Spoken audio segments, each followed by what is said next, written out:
తల్లి కానున్న రోబో 15 ఏళ్ల క్రితం విడుదలైన రోబో సినిమా గుర్తుందా?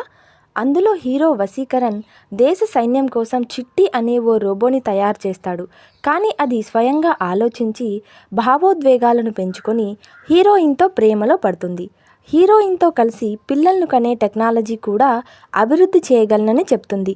అప్పట్లో అది కేవలం సినిమాటిక్ ఊహ మాత్రమే. కానీ ఇప్పుడు చైనా శాస్త్రవేత్తలు దీన్ని నిజం చేస్తున్నారు. రోబోలు పిల్లల్ని కనే సాంకేతికతను అభివృద్ధి చేస్తున్నారు. 2026 కల్లా ఓ రోబో తల్లి అవుతుందని కూడా ప్రకటించారు. మనుషుల గర్భధారణ ప్రక్రియ ఎలా ఉంటుందో ఈ హ్యూమనాయిడ్ రోబోల ప్రెగ్నెన్సీ కూడా అచ్చం అలాగే ఉంటుందని తెలిపారు. దీనివల్ల పిల్లలు కావాలనుకుంటున్న దంపతులు అద్దె గర్భం కోసం మరొకరిని ఆశ్రయించడం ఉండకపోవచ్చు.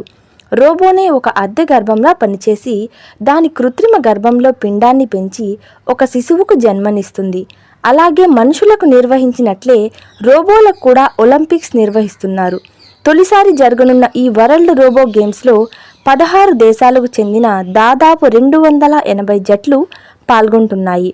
ఫుట్బాల్, ట్రాక్ అండ్ ఫీల్డ్ పోటీలు, టేబుల్ టెన్నిస్తో పాటు ఔషధాలను గుర్తించడం, వస్తువులను తీసుకెళ్లడం, శుభ్రపరచడం వంటి విభాగాల్లో రోబోలు పాల్గొన్నాయి.